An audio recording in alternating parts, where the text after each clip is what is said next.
Hey, friends! Welcome to the Swing My Heart podcast with your host, Nicole and Hannah. Come join us for some hopeful conversations about heartfelt entertainment that makes your heart swing. Welcome back, Hallmarkies.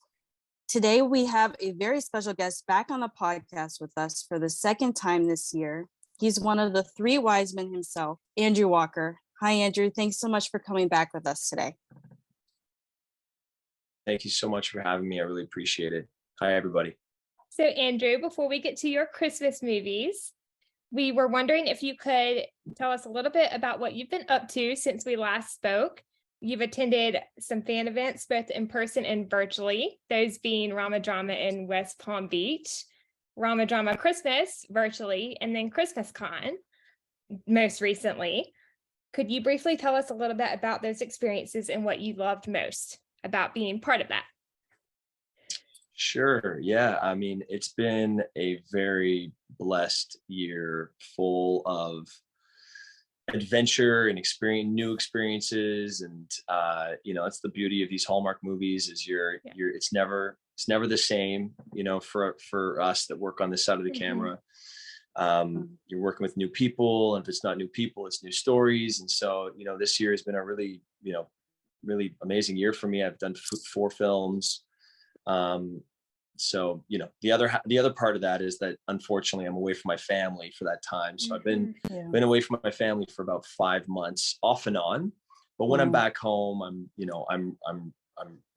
there and they have my focused attention, which is really nice. But with that, it's been great. These conventions have really taken off because, we definitely had a little bit of a lull during the pandemic and COVID, and we couldn't be, forward facing with our fans. And I think that's such a important part of what we do for the Hallmark Channel. And I think that we're doing movies and we're part of a community that's truly special and unique. And to hear the stories from people directly on what these movies have done for them, and the difficult times or the happy times, whatever times that these movies have brought people through, are very, it's incredible to hear, and there's a lot of people at these conventions that have lots of, they have things they've gone through that these movies have really helped them get through. And I think that's kind of the highlight, like having Christmas Con cap the year. It's I think the best possible kind of send off for the year that I could possibly do, and all of us, I think all of us really agree, because you're with the fans, but we also get to hang out with the peers, with my peers, with our fellow actors. And that's really been, through these conventions, it's really been a space for me to get to know the guys, the male leads that I don't get to work with. But now I have friendships that have formed with, these guys like Chris Palaha and Ben Ayers and Ryan Pavey and Wes Brown, and, you name it. Like, there's so many guys out there that, that you start realizing, wow, these are really good guys. These are great guys that I now want to have friendships with. Michael Rady, I recently hung out with. He's such a nice guy. And, Roma Drama, the Christmas, most recent Chicago Christmas one they did for 3 Wisemen, the screenings, and Ryan Pavey's movie, which was called what was that one called? Holiday. A Fabled Holiday. Fabled Holiday, yeah. Well, it was so unfortunate that I couldn't be there. I was really trying to be there, and I honestly thought that I was going to be able to be there up until a few days before, because things can change on the drop of a hat, with scheduling and stuff. But on the Friday morning, I knew, when I looked at the schedule, I was like, there's no way I'll be able to get on this airplane. So the next best thing was setting up a TV screen, and that's what they did. And I was happy I was able to attend virtually. That's awesome. Yeah. And in an elf costume, I might add. I wasn't there, but I saw the post online from that. So it's pretty great. I do too. I always wear the elf costume. It's actually on me right now. I'll show you. Never leave home without it anymore. That's funny. So you guys actually got to keep the costumes? No, we didn't. No, you didn't. They had to keep they had to keep the specific elf costumes just in case there was any like reshoots or anything that we had to do with those. Gotcha. But the wardrobe, the head costumer, she gave us the link to where she bought them, so we just bought our own elf costumes. Okay, nice. Okay, that makes sense. Yeah. That's great. Well, let's transition a little bit to your Christmas movies. Let's talk about Maple Valley Christmas just a little bit. Do you have any favorite behind the scenes memories from that shoot that you could share with us from filming? You know, there was a few actors that I had worked with in previous movies, so it was really nice to see some familiar faces on that one. Along with the crew members that I've worked with previously. Sorry, my camera's sinking here. Okay. You're fine. Slowly falling. Just tighten this up here. But it was more, you know, wasn't necessarily my favorite moments, but I guess they were pretty funny. I have to look back now and laugh at it. But we were shooting that movie it was the hottest it's ever been in Vancouver. It was a heat wave unlike any other. And I was on horseback in that movie with 4 layers on, you know, I had a scarf around my neck. So I was just dripping in sweat. And, you know, these movies, Peyton List was, you know, the lead actress, is brand new. I didn't know her. I had no previous relationship with her. And so you get to a point where it's like, you can't be embarrassed when you're just dripping in sweat anymore. Peyton's dripping in sweat. I'm dripping in sweat. We just kind of like lose all, you're not self-conscious about it anymore. Like there's a certain threshold where you're like, oh, I'm a little self-conscious that I'm dripping in sweat here, and I don't want to lean in for a kiss because, you know, my mustache is a little sweaty or whatever. But it was so bad that we were just like, let's just throw all of that out the window now. Let's just like, we're a sweaty mess, and this is how it's going to be. This is the standard. This is the baseline what this love, you know, this relationship is going to, it's going to be. So, you know, but I outside of that, you know, it was a really obviously familiar movie for me. It was a type of film. It's very traditional Hallmark film, you know, and but no, just to play a little bit more on that film with the relationship between my father and myself. You know, it's a contentious relationship. You don't really get that. You don't get to do that in a lot of Hallmark movies. Have a rift that deep in, you know, a relationship with your father or a parent. And I think that was memorable to me because I loved working with the actor, with Paul, who played my father in that movie, and I loved exploring that with him. And he's a great actor, and just being able to go down that rabbit hole with him a little bit was really fun. Right. Yeah. No, that was definitely something different about that movie, was that rift that you guys had, because I feel like typically in these movies, there's typically like that formula when there is like a rift like that. I feel like your character really stood his ground. And I feel like that really stands alone, makes this movie like a standalone movie in the sense that, like, you know, he really stood his ground and kind of stood up, you know, for like the main character and like, you know, went along with her versus like doing his own thing. So I thought that was really an interesting thing. And it was kind of neat to see that in a movie, because you don't really see that too often in these movies. Yeah.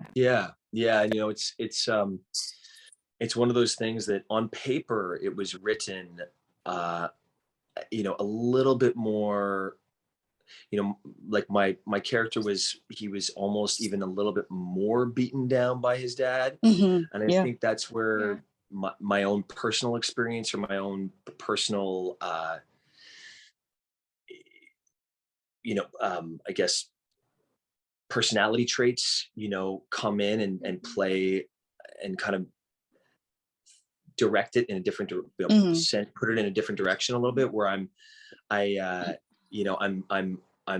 looking at this guy, I'm going, well, he needs to stand up, you know, he needs to stand up for himself a little bit more here. He can't just be fully, you know, be like rolled over by his father. But there is also a beauty in having a leading man be vulnerable, and Yeah. you're catching I'll tell you the difficulty that I had a little bit with diving into this movie, or kind of as in my preparation when I was breaking down the script, was that you're catching this guy and his father in a snippet in his life. There's not a lot of backstory. You don't get a lot of backstory. You don't know what's going to happen after this. You're basically just jumping into this time in this guy's life where he is at his breaking point. And it just so happens that he's this next project that he's being sent on at Christmas, and specifically, he meets this woman that rocks his world as well, that reminds him a little bit of his mother. I think for me, it was difficult when I first read the script, I was like, okay, I need to find a little bit more backstory, or find some areas in the script that I can drop a few more nuggets of information about our backstory, about what my dad, what's brought me to the place I'm currently in with my father. And so every time that you see in that movie some things written about, I don't think the words exactly were this, but I tell Peyton's character, I say, my father groomed me, and it wasn't groomed, but he's been expecting me to take over the business for so long. Yeah. And, he's been doing this since I was 10 years old, or I said an age, but very specific things. Like, I wanted to add those layers and the bits of information for viewers to know a little bit more about why I am where I am right now, and why it's so important for me, or for my dad, why the expectation was there, from my dad, for me to take over the business, and how important that was. And just like, so it was I love having the ability to just bring my own input, and try to build out a little bit more of a well-rounded story, in these scripts, in these films, and Maple Valley was a perfect example for that. Yeah, absolutely. That's great. Your character Aaron does a lot of horseback riding in this movie. What was the experience like for you having to ride and act at the same time? I wish I was able to ride a little bit more, to be honest. I love horseback riding. Yeah, I've done 3 Westerns in the past, and I've been coached by some incredible horse wranglers from the Yukon all the way down to Tombstone, Arizona. Oh, wow. And I had my bachelor party going back 10, 11 years ago now in Tombstone, Arizona. Wow. And a bunch of my friends flew out from Montreal. 11 of my buddies flew out from Montreal, and a few friends from LA.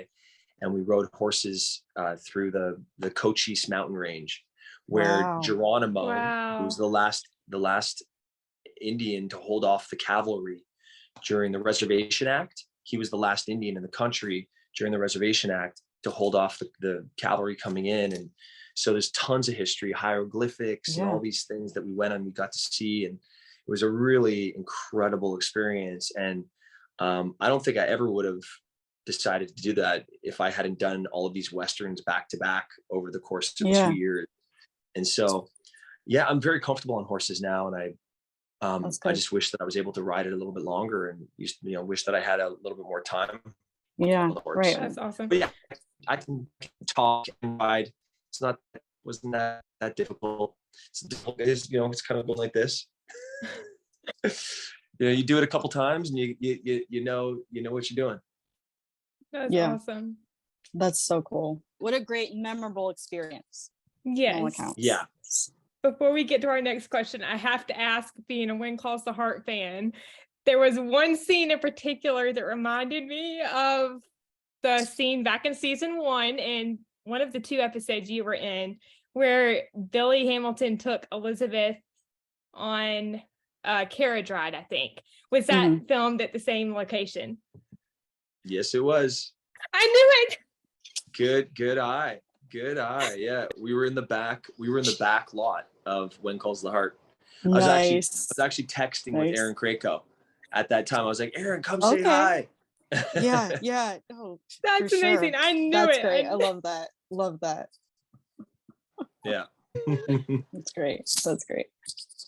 All right. So now we're going to transition and talk about Three Wise Men and a Baby. What was it like for you to find out that your movie was the #1 watched movie on cable for 2022? I'm still in shock. You know, we had no idea. We had no idea that we knew we had something, you know, and we knew that it was a bit of lightning in a bottle. And I think the expectation was there from fans, knowing that, you know, the three of us could potentially work together. And Paul and Kimberly are such talented writers. And then we had this director named Terry Ingram, who's done a lot of Hallmark movies, some of the best Hallmark movies. And so really, like, the whole recipe was you know, had the recipe for something great. But film and television, it's such a finicky business, you know, and chemistry of everybody involved, it really takes a team. And sometimes the best team can still put out something lesser than what people expected, you know, and it might not hit where people thought it was going to hit. But, you know, for it all to come together the way it did, and for people to respond the way they did. And then we just got an article, Paul sent Tyler and myself an article yesterday that said we were also the #1 rated movie for all of Christmas. And they were including all the features that came out. So we were talking heavy hitters. That is like amazing. Will Ferrell and Ryan Reynolds' movie Spirited, and like every single movie. Guardians of the Galaxy came out with a Christmas movie this year. And so they were a 7.8 rating on IMDb, and it's the highest rated Christmas movie of 2022. So we're still in shock. Like, you should see our text message threads between Kimberly, Paul, myself, and Tyler. We're just like, are you kidding me? Are you serious? Is this pinch me? Are we dreaming? Is this really happening? And so, yeah, it's amazing. And the one of the many, you know, surprising things about this, or incredible things about this, I think, is that this is a movie about three brothers and the love story of three brothers. And you know, I don't think Hallmark even thought that a movie that's a male-centric movie could potentially do this well for them, you know, for the network. And so I really feel like it's opened up a whole bunch of doors now for a lot of the male actors in Hallmark to potentially partner up and do some other films together where it's more male-centric. And we love, you know, of course we love Lacey and Nikki and all the great, and you know, the women are the backbone to this network. But you know, I think it opens up some doors for the men now to start maybe being #1s potentially on the call sheet for some of these movies. Yeah, no, definitely. I agree. Yeah. Well, no, I mean, it's much deserved. You guys did a fantastic job. And it's one of my favorites, probably that Hallmark has ever made.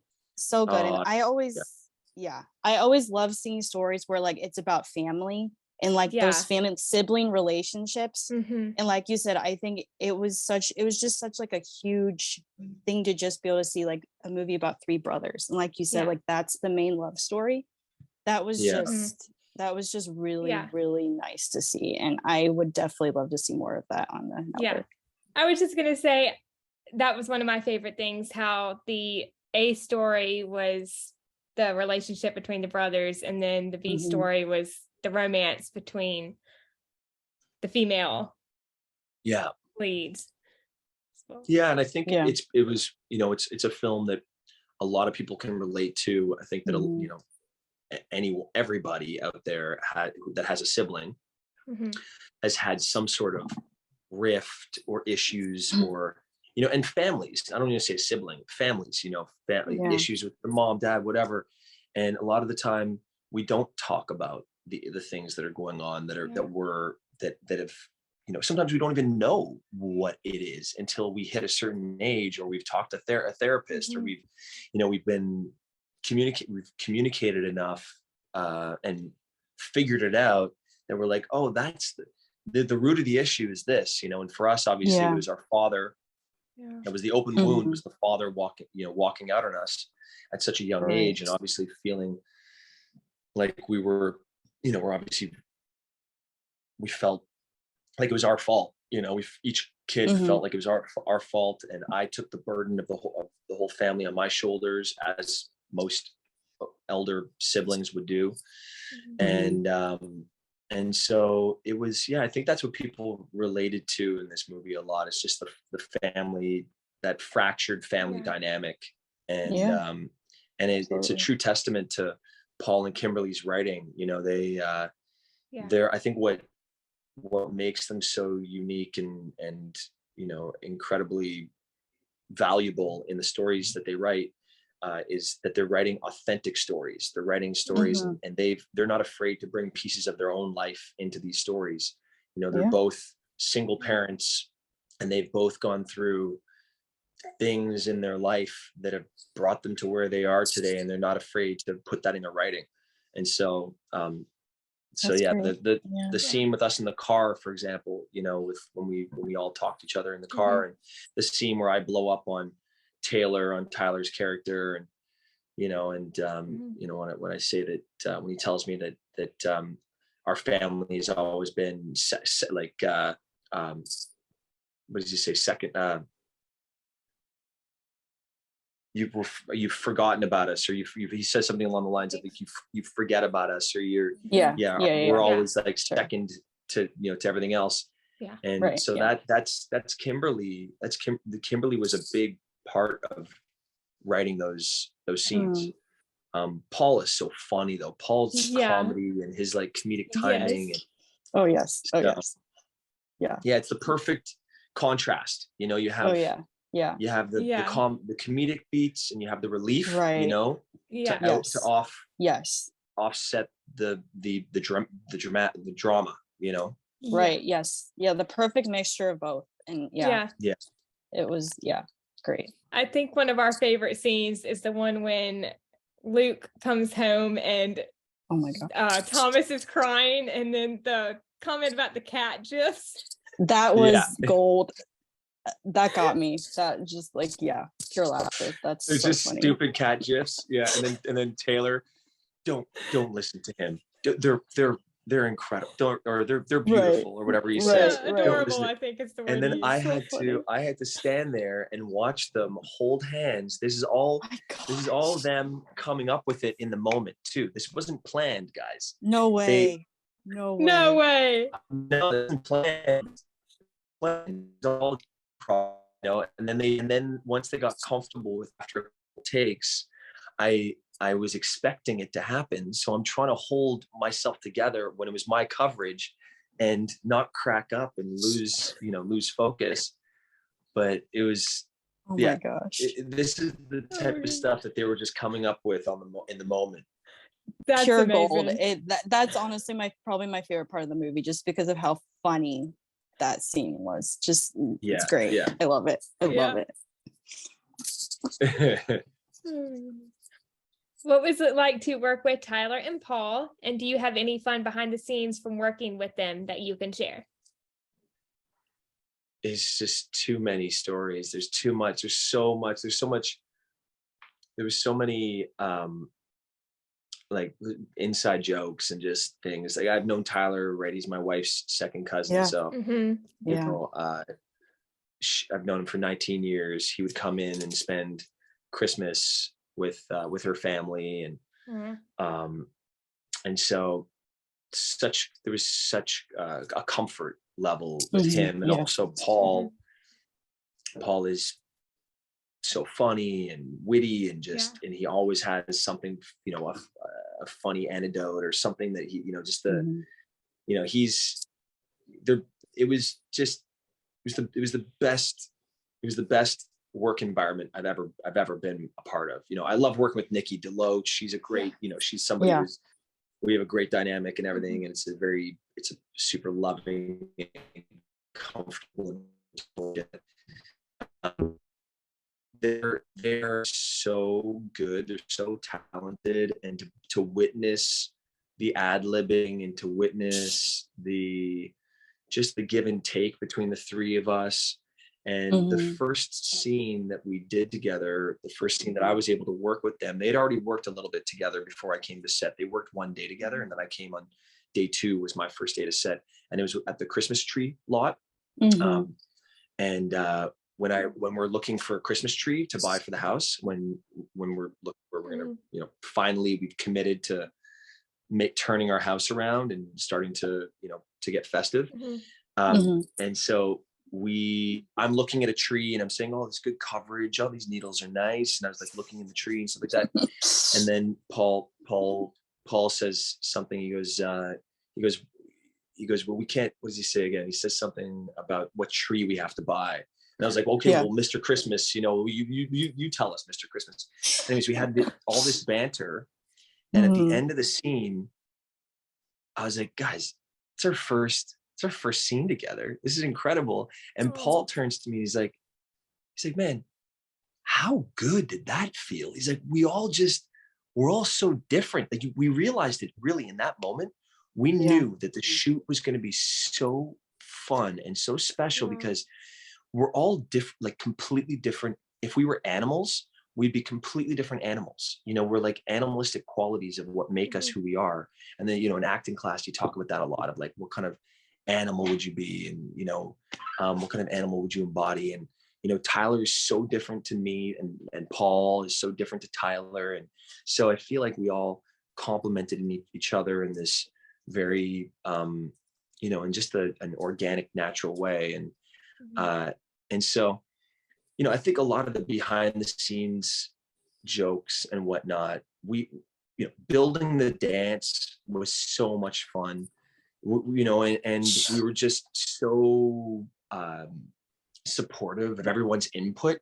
I think that was the biggest thing about this film, is that anytime anybody had something to give creatively, it was always listened to with and welcomed with open arms. It was never, and if it wasn't, Paul would be like, yeah, how about we don't do that? He would just joke around, but everything was welcomed with open arms. Tyler, in the most serious scenes, would mumble things in our ears. Like when we were in the car scene, Tyler had this thing that he kept on doing to us. And I can't really say it because it's not really appropriate, but he would just whisper these things in Paul and my ear. And then he would just keep repeating it, whisper it. And then Terry would be like, and action. And so we would be holding a laugh that Tyler would just, he would do these things. He'd plant these little nuggets and then be like, okay, now action, like he would just do these things to try to get us off our game. But I don't know. We ate lunches together. I never really eat lunch with any of my castmates, but we chose to eat lunch together every single day.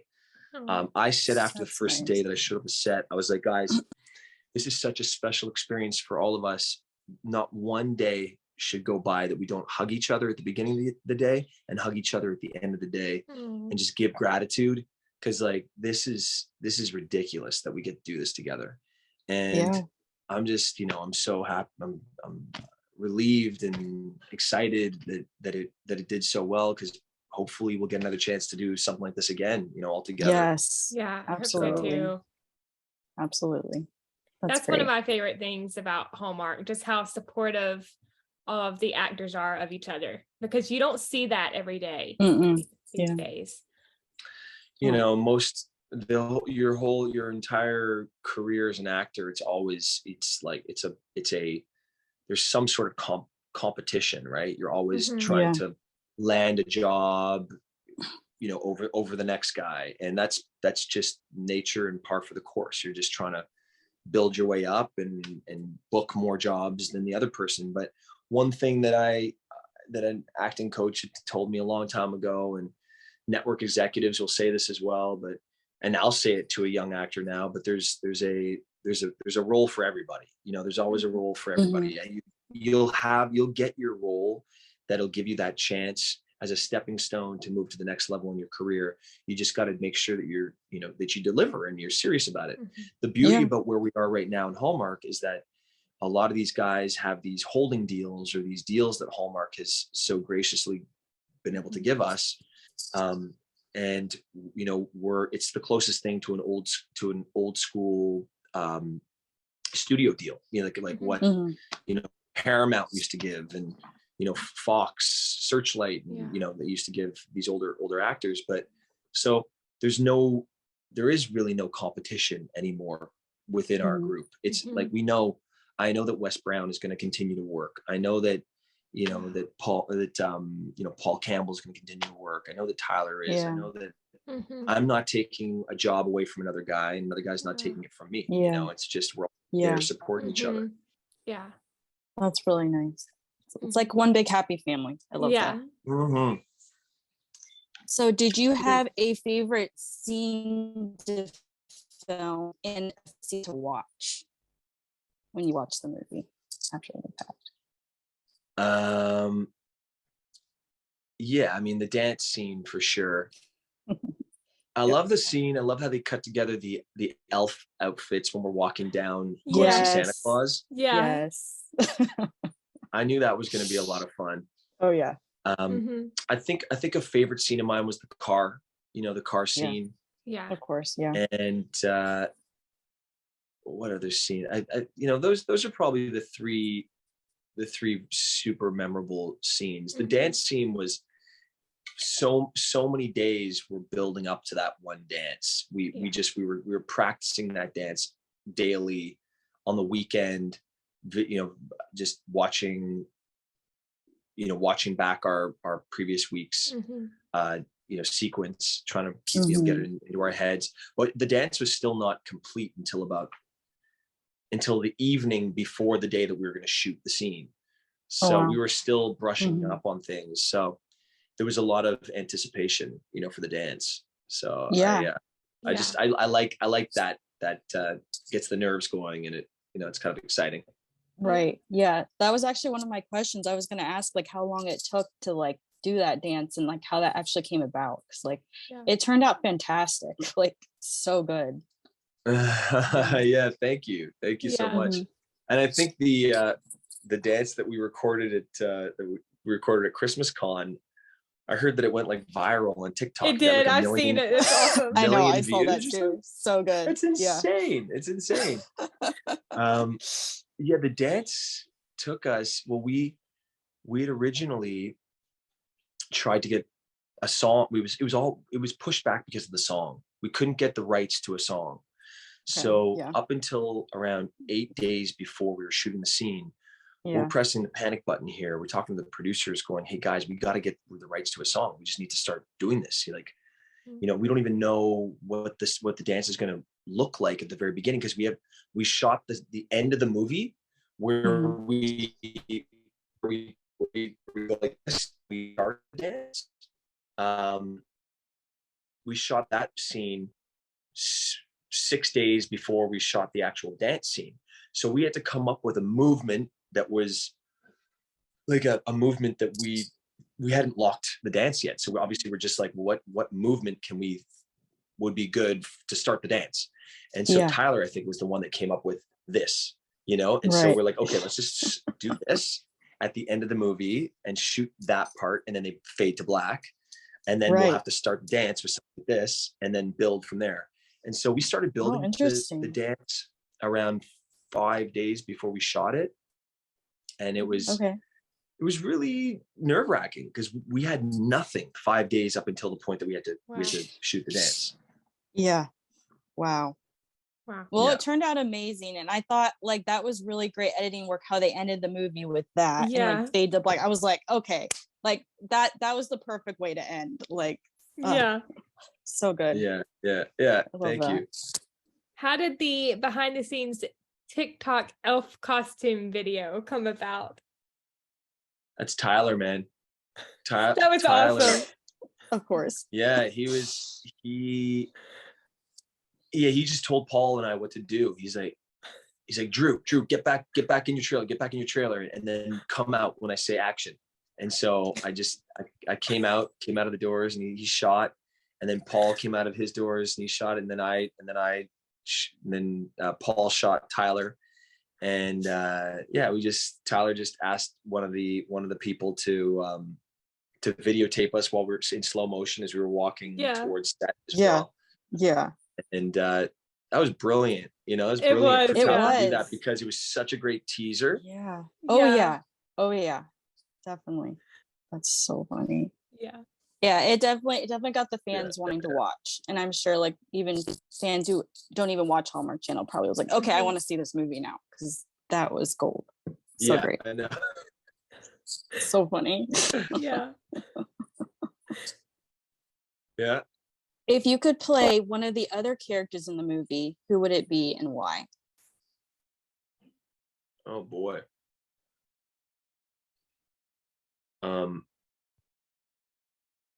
I would play Mark Leclerc, maybe.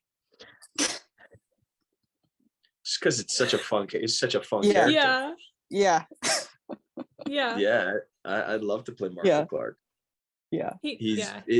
It's a little similar vibey to who I am a little bit. Like I could play that guy. I got cast as the jock back in the day, in my early days of That's awesome. of acting, and the bully when I was really young, when I was like 15, 16 years old acting, and I always get hired as the bully, or Leclerc being the bully. I could have a lot of fun with that. Oh my goodness. That's funny. I had a feeling you would say that. I mean, Leclerc's an interesting character for sure. He's funny. I mean, it would have been nice to see him a little bit more. Yeah. But when he was there, he definitely made a mark, and he did. Great job. Yeah. One of the scenes that made me laugh the most was when Taylor had just gotten fired from his job and he's walking home. I know. So great. The dialogue was perfect, and it was perfect, wasn't it? It was. And Tyler changed that up. Tyler, it was written, does your truck come with a unearned sense of confidence? I think confidence, with an unearned sense of self-confidence. And then but the line was really, or does it come with does your truck come with a hole in the ozone layer, with a something hole in the ozone layer? Yeah. Oh my. That was great. That was so funny. We know fans who went to Rama Drama Christmas got to see a lot of the deleted scenes from the movie, and since then they've been shared on social media. Tell us a little bit about the deleted ice skating scene and what it felt like to film that final scene together. It was a really funny scene. It was a shame that it had to be written out of the movie. Yeah. 30 minutes long. If you can think of that, we were almost like another half of a movie long, too long. And so they had to start cutting scenes. But, it's it always feels like your last day of school when you're on your final day of work. Yeah. And, everyone's got those excited butterflies, and it's also a little sad because that you're done, and the experience is it's coming to an end. So it was it was a little bit of, it was bittersweet, happiness, excited. The skating rink scene we felt like turned out really funny, and it was some great parts in there. And so of course, again, Tyler was like, well, let's cut another reel together. And so Kimberly, when she was on set that day, got together with us, and we kind of choreographed what this next reel would be like. I don't know if you guys saw that. Did you see that? Us skating? I think I did. I think that was posted reel? Somewhere. I think so. Yeah, I posted it on my social media too, but it was bittersweet, coming to an end. Yeah. Right. Yeah. No, it really is a shame that scene got cut, because I feel like that was like, there was so many good moments in that scene. I was like, of all the scenes to get cut, why was it this one? Because this one deserved to be in the movie. Yeah. So good. So good. But I'm glad we still got to see it after the fact. So yeah. That's good. So do you think there's any possibility for a sequel? And if so, do you have any idea of what that story would look like in your mind?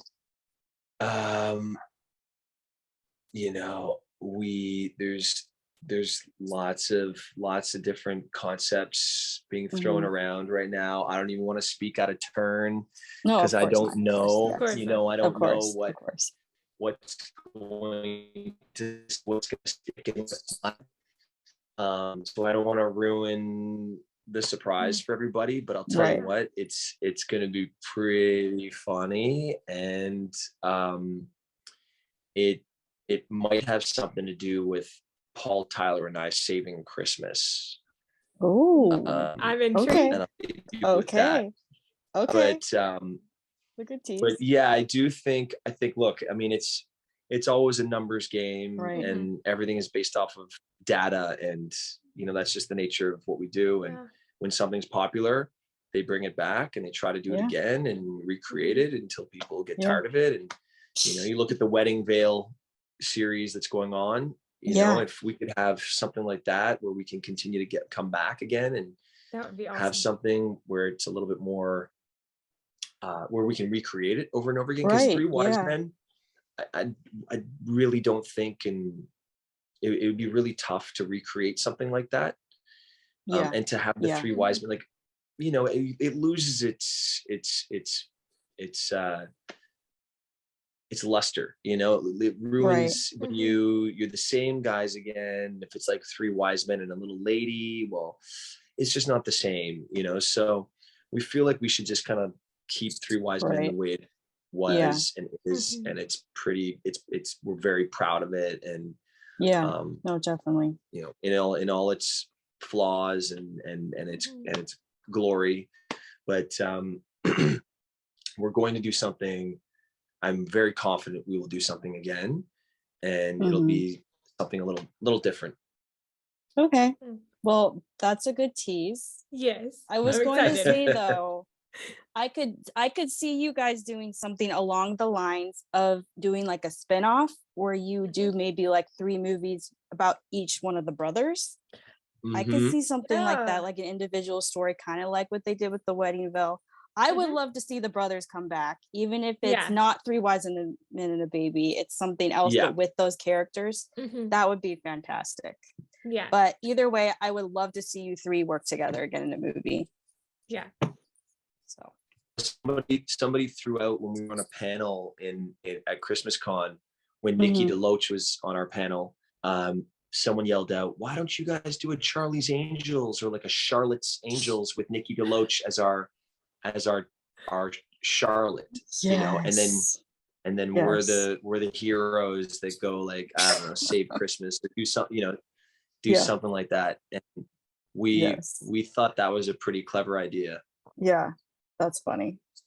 That would be awesome. There's lots of possibilities. Yeah, we look forward to seeing what comes of it. So yes. Kimberly and Paul they'll go above and beyond what we ever could expect. I know that about them, because Hallmark had this idea. They said, "Hey, Paul, Kimberly, can you write a movie for Paul, Tyler, and Andrew, kind of like a three men and a baby concept?"